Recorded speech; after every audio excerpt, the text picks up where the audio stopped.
almost died about 10 years ago. And I was fortunate enough to come out on the other side of that. And so when I came out on the other side of that, not that I didn't approach my life in a certain way before, but it just made me appreciate life that much more. And so every day I'm chasing something different. Every day the way I operate is totally different. And it's not about the product for me as much as it is about the process. And what I mean about the process saved my life. Meaning the way I go about my life and the way I approach certain things, it saved my life. It wasn't because I was this talented kid. It wasn't because I was this privileged kid. It was because of the way that I approached the process and the things that I understood about what the process can produce in my life. And I'm going to give you an example. It's not so much about when I played the game of football, it wasn't about the stats for me. It was more about me taking pride in coming out down after down, quarter after quarter, and dominating my opponent and basically imposing my will on him to the point where he looked at his coach and said, man, I don't want to go out and face him again. Because I know not only is he going to beat me, he's going to have fun with it, and he's going to bring it every single play, every single quarter. That's a different type of pride. But to give you the backstory of how I became the individual that I am, I carry two things with me everywhere that I go. And I'm talking about everywhere that I go. I carry a football with me, and I carry a bucket. And the football, the backstory to the football is this. I got a good friend, a guy by the name of Eric Berry. He's in the NFL now. He went first round, fifth pick to the Kansas City Chiefs, one of the highest paid safeties in the NFL. Really talented kid. And so last year I went up to watch him play, and I get up to about 2 games a year, and I went up to watch him play, and they played against the Seattle Seahawks. He went out, he played lights out. After the game, he came over to me, and he had a football. And so he tossed me the football, and I caught the football, and as I was tossing it back to him, I said, man, what's that? He said, Ink, that's the game ball. I said, man, you keep that. He said, no, Ink, I'll get plenty more of those. He said, I want you to give that to your son. So I said, I appreciate it. And so I looked at the ball, and on it had the score 2024 Kansas City Chiefs. Had Be Legendary on it. And they had the Bible verse Jeremiah 29:11. The next week, they went out to play against the Oakland Raiders. It got late in the game. My guy, he went up, he filled the gap, and he hit a running back. And at the point of contact, when he hit the guy, I knew something wasn't right. I didn't know what it was, but I knew something wasn't right. And so he came, he was jogging off the field, he got over to the sideline, they started touching, feeling around his shoulder area. The next morning, he called me, he said, Big Bro, did you see the game? I said, yeah, I saw the game, but what I did notice, you didn't finish the game. What happened? He said, yeah, because when I hit that running back, it felt as if I knocked something loose in my shoulder, and I got over to the sideline, they started touching and feeling, and they couldn't find anything, and so they're taking me to the hospital in Kansas City. I said, call me after you come from the hospital. He called me after he came from the hospital. I said, what did they say? He said, man, Ink, they told me they found a mass in my chest the size of a softball. I said, what did you say? He said, man, I asked him, can I still play Sunday?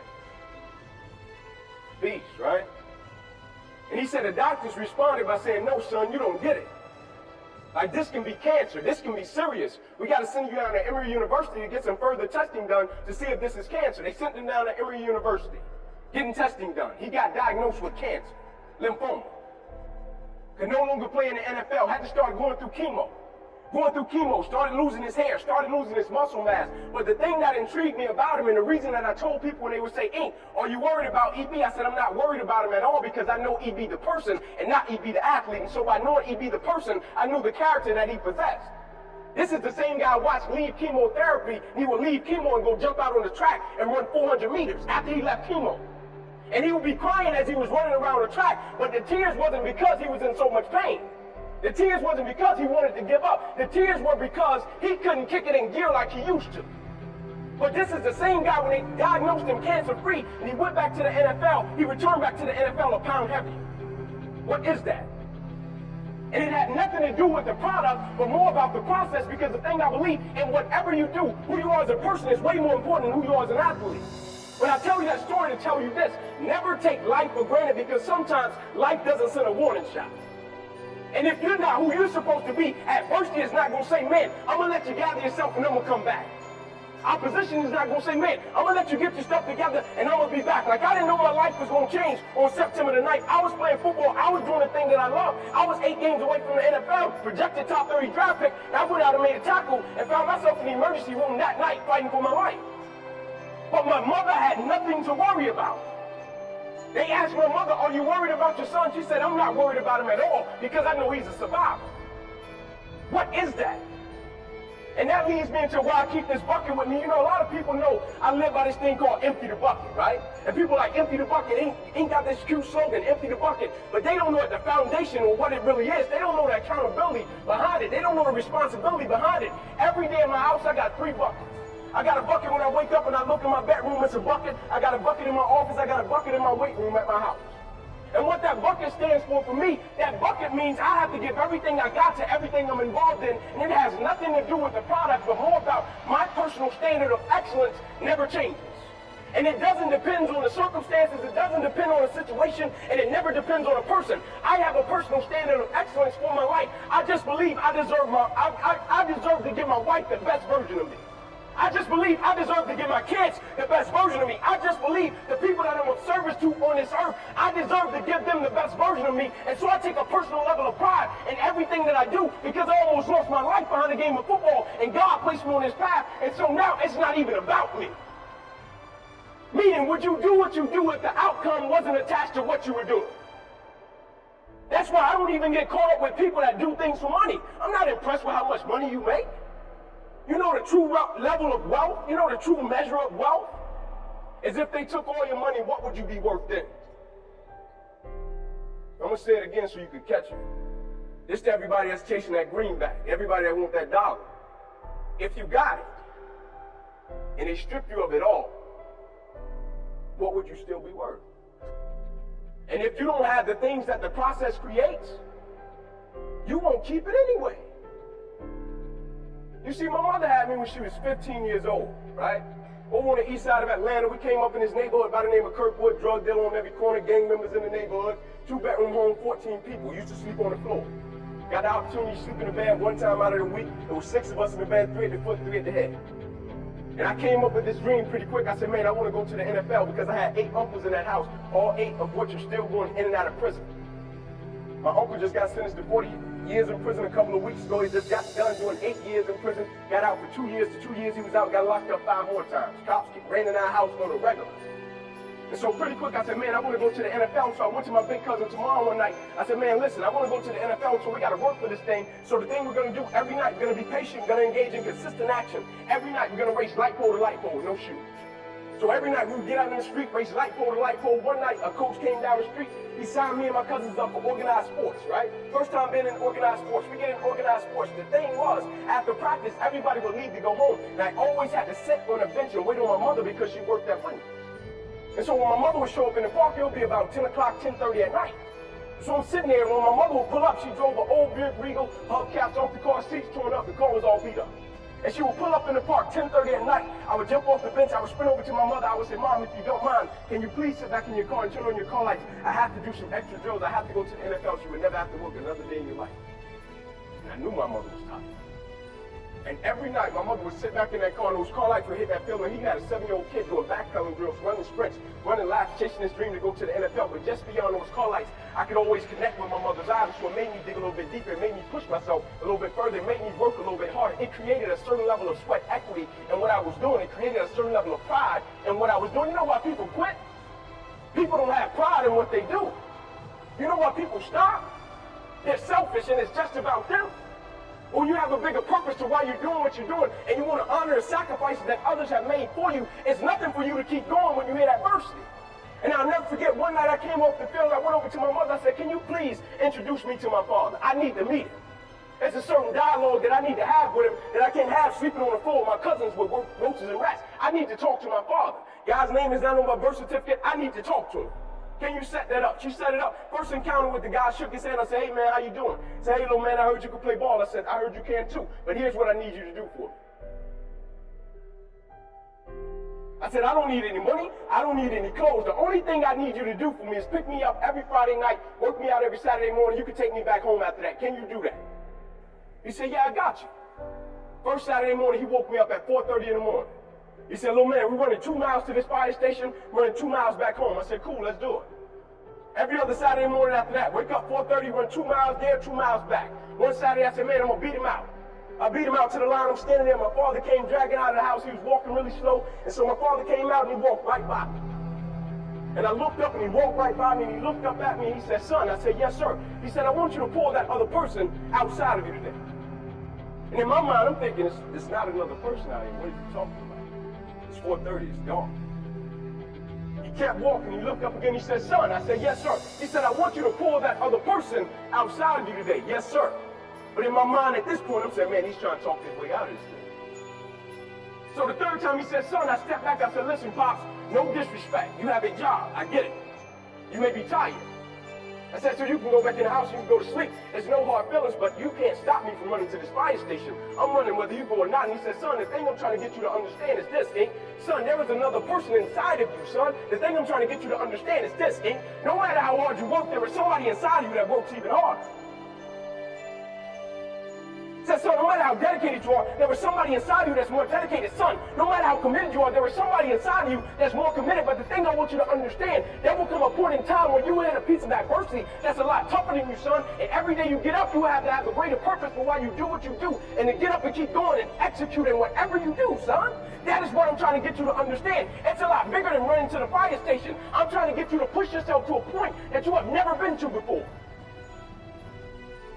Because when you get to that point, you're going to propel to another dimension of your life. Not another level, another dimension of your life. And immediately I got it. And it had nothing to do with me. Immediately I got it because I saw on down the line of what it could produce in my life. Immediately I got it. It wasn't because I wanted to be fast. I got what the product could produce. I got what getting up at 4:30 in the morning could produce in me and my family's life. And so I went to Trim High School, one of the lowest performing public schools in the whole state of Georgia. Dropout rate higher than the graduation rate. People didn't go to college. I went to Trim my first day. I walked through the doors. A metal detector cop said, "What's your plan, little man?" I said, "My plan is to go D1." He said, "No, you'll probably end up in cell block D1." I said, "No, you got the wrong guy." He said, "No, you'll probably end up in cell block D1." I said, "No, you got the wrong guy." After my freshman year, my mother and father both came to me and they said, "Inky, we're transferring you from this place. You got a scholarship at Tucker High School." They said, "All you have to do is come and play your next 3 years. They guarantee you a scholarship to Georgia." I said, "Please, leave me at one of the lowest performing public schools in the whole state of Georgia." They said, "Son, you have a scholarship. All you have to do is go and play your next 3 years. You will be the first one in our family to go to college." I said, "Please, leave me at Trim High School. I can get a scholarship from this place. Son, nobody goes to college from there. Please, let me stay here. I can make it from this place." They transferred me anyway. First football game, tore the ligaments in my ankle, out for the season, ended up in a wheelchair. Went back to my parents, "Will you please transfer me back to one of the lowest performing public schools in the whole state of Georgia?" My pastor said, "Inky, you really want to go there?" He said, "Son, it's embarrassing. You go back there and you play against an opposing team. You all don't even have water bottles. You drink out of opposing team's water hose. You want to go back there?" He said, "Son, if I was to go to everybody in your family right now and ask them for $50 or $100, nobody could give it to me. You really want to go back there? You have a guaranteed scholarship and you're begging to go back to a place where the dropout rate is higher than the graduation rate? Why do you want to go back there?" I said, "Please transfer me back there. I need to go back there." They transferred me back. First football game my junior year, break my collarbone, out for the season. And so the summer heading into my senior year, now everybody is looking at me like, "You dumb. You went back to that place, you had a guaranteed scholarship, and you got hurt years back to back, and now no college scouts are coming to see you." And so the summer going into my senior year, we got blessed with a new coach. He came to me, I was done with football. He said, "Man, please come and work out for me. Just do one workout for me." I said, "Okay, coach, I'll come out, I'll work out." I ran a 40-yard dash, I did some cone drills. He came up to me after the workout, he said, "Son, what college do you want to go to?" I said, "Man, I just want to go D1. He said, "No, you're not hearing me, son. What college do you want to go to?" I said, "Man, I just want to go D1. He said, "After the first couple of games, we'll put together a tape and we'll see what happens." After the first 2 games, I had 9 touchdowns. It was all she wrote from there. But after that season, there was still 2 problems. I wasn't qualified to get into college, and I hadn't passed my Georgia high school graduation test. And so now scouts would come in and they would say, "Man, you're cute, you're fast, you're quick, you're tough. You can play football, but son, we're not talking about college. We're talking about you graduating high school." And I'm the type of person, if I tell you I'm going to do something, I'm going to do it. I might not know at that moment how I'm going to get it done, but if I tell you I'm going to do something, I'll find a way to get it done. I have that much faith in what I'm doing. I have that much faith in what I do, and I'll get it done. And every college scout would say, "No, Ink, it doesn't work that way. We can't offer you a scholarship." I said, "Please offer me a scholarship." And I'll never forget the day the University of Tennessee came in and a coach took a chance on me. He sat down with me and he said, "Son, I want to offer you a full scholarship to the University of Tennessee." It was so crazy. I responded and I told him, "I'm coming." And he laughed. He said, "Son, I don't even think you understand how the whole process works." I said, "No, I don't think you understand." I said, you're talking to a kid that comes from a 2-bedroom home, 14 people. You're talking to a kid that every morning when I caught the bus, I would race to be the first one at the bus stop, and I would be standing there shaking my book bag and my jackets out to make sure there were no roaches and rats. So when I tell you I am coming, I am coming. You don't even have to waste the university's money. I don't have to see the campus. I don't have to see the city. You offer me a scholarship, I'm coming. He said, yeah, Ink, but I still want you to take an official visit. I agreed. I went up on a Friday night. I'll never forget, they took me to Calhoun's on the River. It's a restaurant in Knoxville, Tennessee. We come out, we got a host, right? And so the job of a host, that's supposed to show you a great time on campus, take you to parties, make you fall in love with the place. And so I come out with my host, and he said, Ink, there's a sorority party, there's a barbecue, and there's a basketball game. Which one would you like to go to? I said, man, if you don't mind, can you take me to my hotel? He said, what? He said, man, I don't know if you've ever been to a college sorority party. He said, well, boy, they get pretty real. I said, man, can you take me to my hotel? We pull up to the hotel, I'm getting out of the car. He said, wait, are you sick?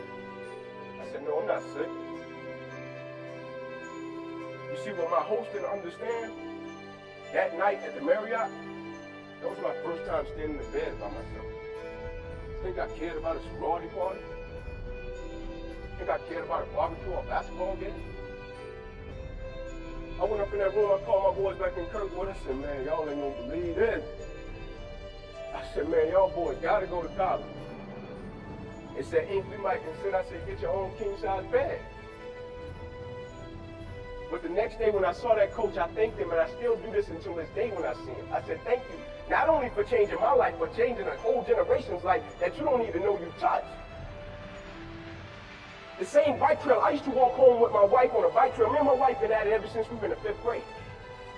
I used to walk home on a bike trail with my wife. The same bike trail that me and my wife used to walk home on, and this is Kirkwood today, not Kirkwood back when we grew up. The same bike trail we used to walk home on. A kid came home from the army one day. He got on that same bike trail with his wife. They're walking down the bike trail. A 14-year-old walks up to him. A 20-year-old walks up to him. The 20-year-old looked at the 14-year-old and said, shoot him. 14-year-old put a gun to her head and blew his brains out for no apparent reason.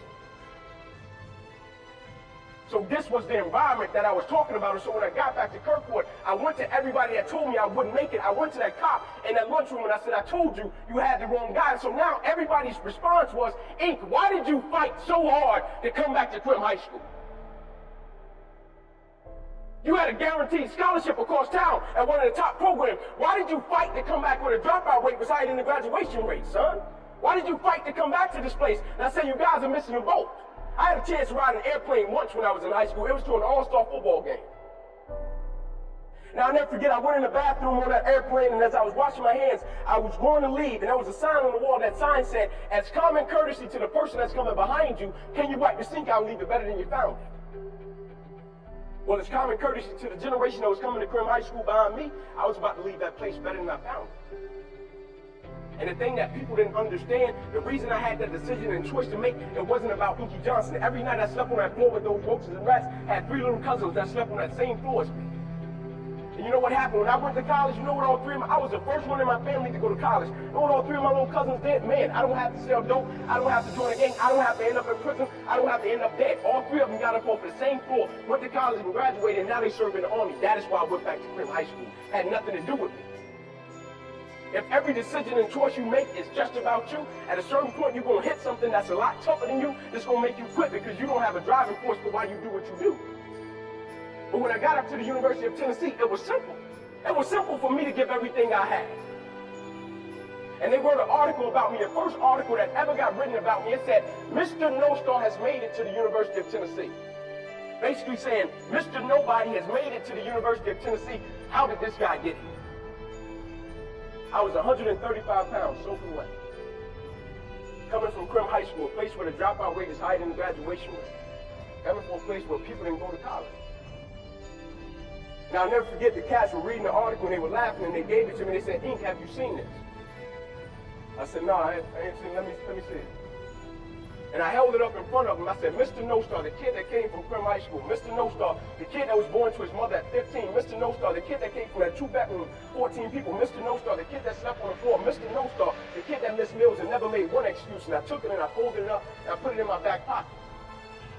My freshman year, I played special teams. My sophomore season, I broke the star lineup, had a really strong sophomore season. The summer heading into my junior year, I still remember the day where I was sitting in our film room. I was watching film on the California Bears. My defensive backs coach, Larry Slade, came in the room. He said, Inky, I got some good news for you. I dropped the click. I said, what is it? He said, man, you're projected top 30 draft pick, son. He said, all you have to do is play the next 10 football games. You're an automatic multi-millionaire. I went out of the room. I called my mother and my grandmother on the three-way. I said, after this season, there will be no more struggle. I said, we would never miss another meal. I said, we would never experience another Christmas where we have to stand on the side of the curb and just be grateful.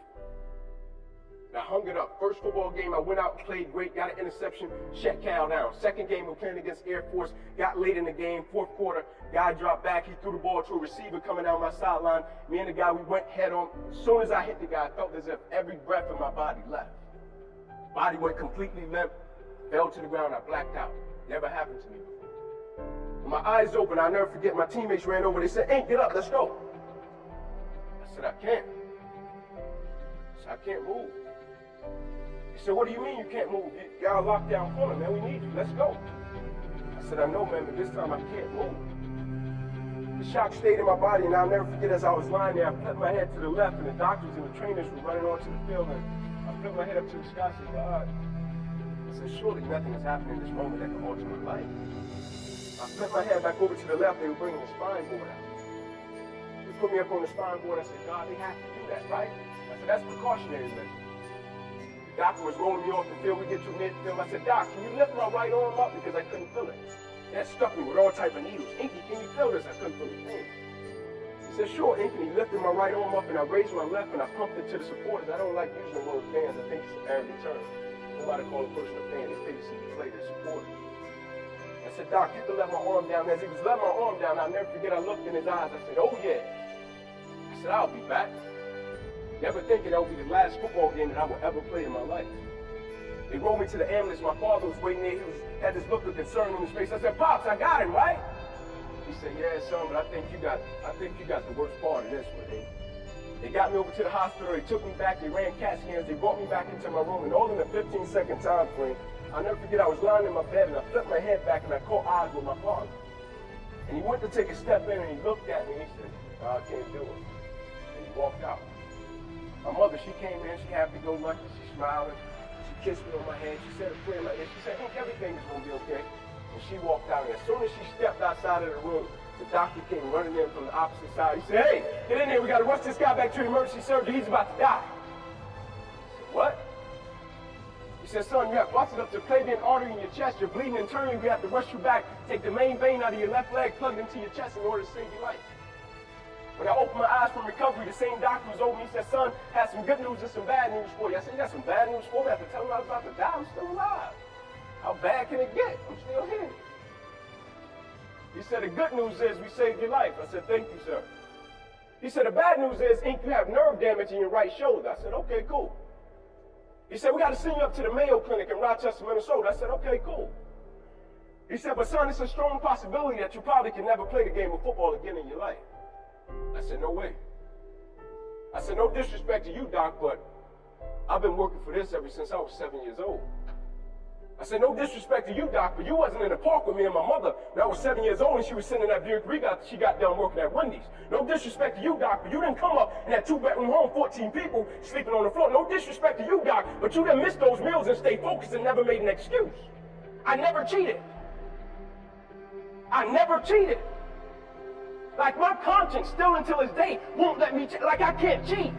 I can't look myself in the mirror and say, Ink, you did a good job, knowing that I cheated. I can't cheat. My conscience won't let me cheat. And I'll never forget, I said, man, no way my career can be over. I worked too hard, for I respected the game. I gave it everything that I had. There's no way that my career can be over. I said, send me up to the Mayo Clinic. Surely they'll tell me I can play again. They sent me up to the Mayo Clinic. The final meeting happened. It was me, my mother, my father in the room, and I'll never forget it. An interview prior to that meeting, a reporter came out and he said, Inky Johnson is going about this situation as if he knows something that everybody else doesn't.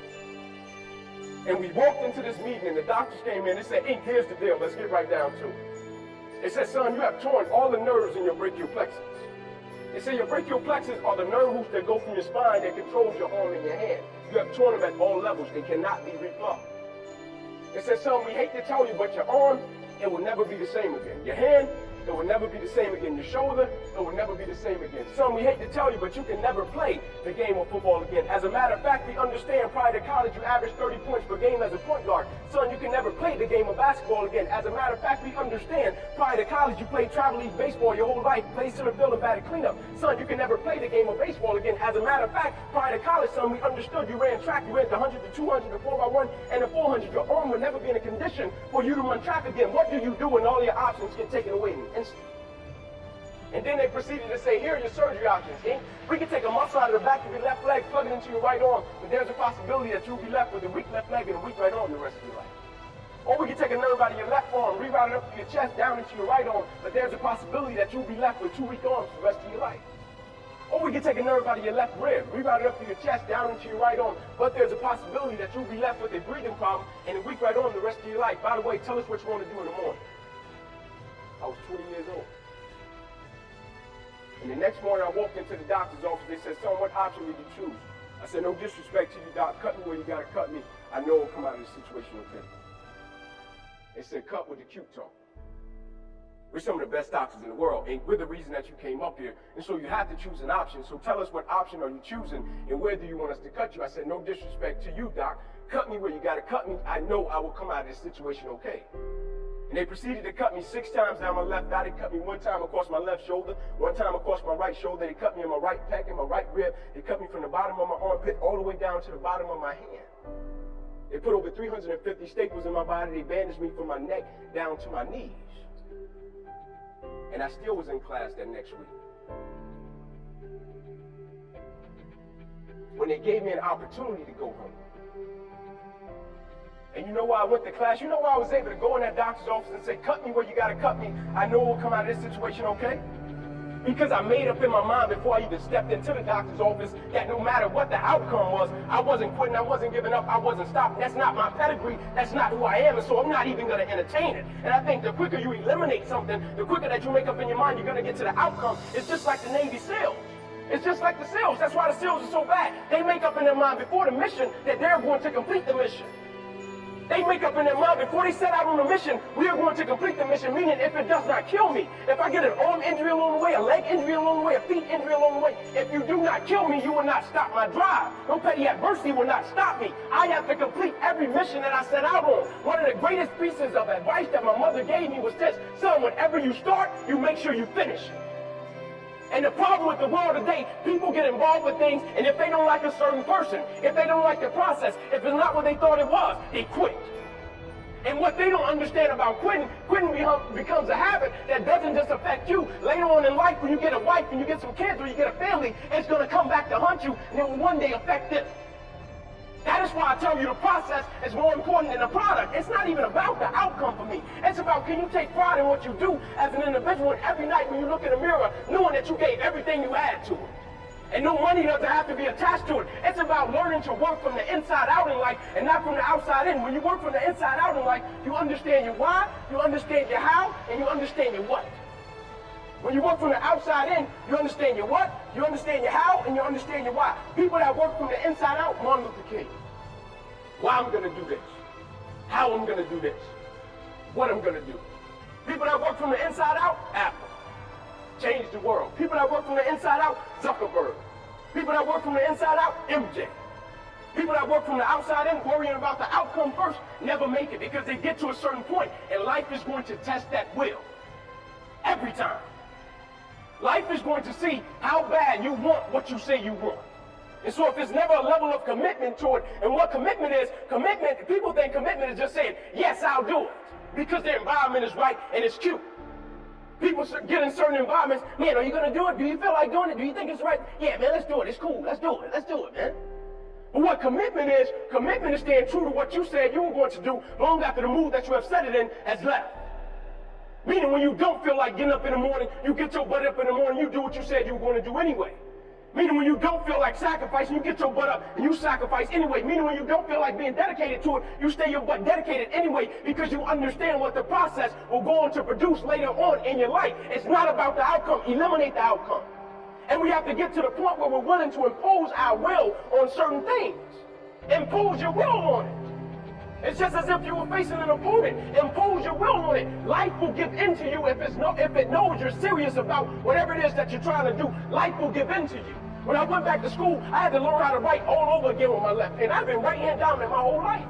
You think the teacher came up to me and said, Ink, I know you got a paralyzed right arm and you learn how to write again. We're going to give you a little leverage. We're going to let you take your time on these 30-page papers. No. Inky, here's your 30-page paper. I need it by tomorrow. Now, I had some great friends. But I didn't have one friend that was about to knock out a 30-page paper for me. I had to sit my butt in disability services and write that paper by myself. I had to learn how to tie my shoe all over again. I had to go up to people and say, man, can you help my roommates? Can you help bathe me, man? My life totally changed.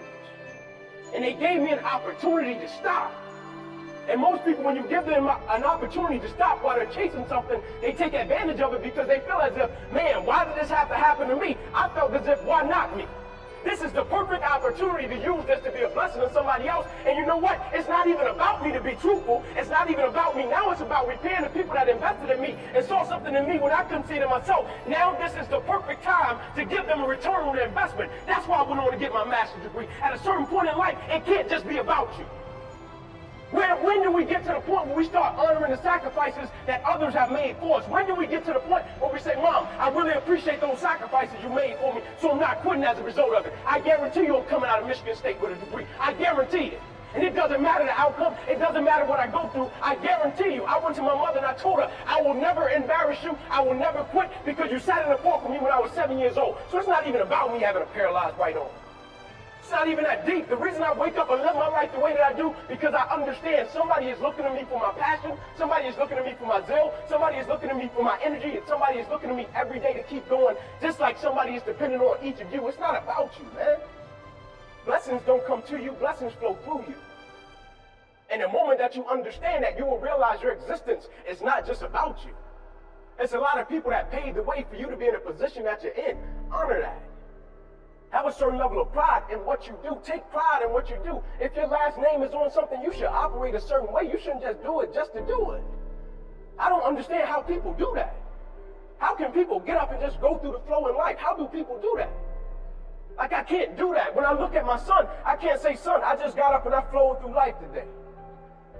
And he looked back at me like, Dad, you just flowed. No, I can't do that. I can't tell my wife, baby, I just flowed through life today. When I look at my wife, I tell her, no matter what happens in our life, no matter what we go through, you're going to be straight, you're going to be straight, you're going to be straight. You'll never have to worry about a thing. My kids will never see the life that I saw when I was a kid. I'm promising that. They're not seeing it right now. They will never see it because of who I am. And I understand who I am. And I know I'm a go-getter. When it boils down to it, I'm a go-getter. And I'm a flat-out going to get it. And nothing will not stop me from getting it. A lot of people, they have to be chasing something, or it has to be a reward attached to it, or they seek some type of validation, or they need some type of encouragement, a pat on the back, to say, man, you're doing a good job. When you tell me I'm doing a good job or not, I'm going to give everything I got to everything I'm involved in, because that's just the way I'm cut. I'm going to give everything I got to everything I'm involved in, because that's the way I'm cut. You don't have to give me a reward for it. That's what I'm supposed to do. That's how I'm supposed to rock, and that's how I'm supposed to live my life. I don't need no reward for it. I don't need no cookie. Like I'm checking in the Hampton and you giving me a cookie because I'm checking in. No, I'm going to live my life a certain type of way because this is the standard of excellence that I should possess. Standard of excellence in everything that I do. It's not about the outcome. It's not about the circumstance. It's not about the situation. It's not about people. It's about me taking pride in what I do and having a certain standard of excellence. I could have worked at McDonald's. I guarantee you I would have been the best worker at McDonald's there was. I could have washed cars. I guarantee you I would have been the best car washer there was. It had nothing to do with the outcome. That's just how I'm cut. I'm going to go get it because I'm built for it. Stop needing a reward for what you do. Stop seeking validation for what you do. If you set out and you say you're going to do something, do yourself a favor and don't lie to yourself. Because that is the worst thing that an individual can ever do. You think you're lying to your peers, right? You think you're lying to your mother. You think you're lying to your teacher. You think you're lying to your coach. At the end of the day, when you look in the mirror, you're lying to you. Because that's your life. In 10 years from now, nobody can do anything for you. That's going to be the life that you created, not anybody else. The life that you created, you make your bed, you got to lay in it. And the moment that we understand that, and every day we wake up, we understand that life is a blessing and life is a gift. And if you were to check out today, how would you want to be remembered? It's bigger than you. We have to elevate to that point where we keep that standard, we keep that expectation in everything that we do and understand that it's a lot bigger than us. Us doing everything that we do is a lot bigger than us, and we want to leave a legacy in everything that we do. People just want to be good. People just want to look cute doing things. I don't want to look cute. I don't care about being cool. Think I care about being cool? Man, there's people dying out here. There's young black males getting their life taken. There's people depending on us out here in the world. Think I care about being cool? I would rather somebody look at me and say, man, that cat came from the hood in Atlanta. His mother had him at 15. He came from a 2-bedroom home, 14 people. He slept on the floor with roaches and rats. He missed meals at night. His arm got paralyzed while he was in college chasing a dream. He was 8 games away from the NFL. He almost lost his life. He was back in class the next week. He went on to get this bachelor's degree. He went on to get his master's degree. That's cool. That's who I want to be like. Because he never gave up. And I don't plan on giving up anytime soon. As a matter of fact, I'll go on record right now on tape to tell you I'll never give up. Regardless of what may happen. Because I'm chasing something different. And it's not about the product, it's about the process. It's about me understanding, me going at things a certain type of way, what it's going to build and instill within me that's going to sustain me for the rest of my life.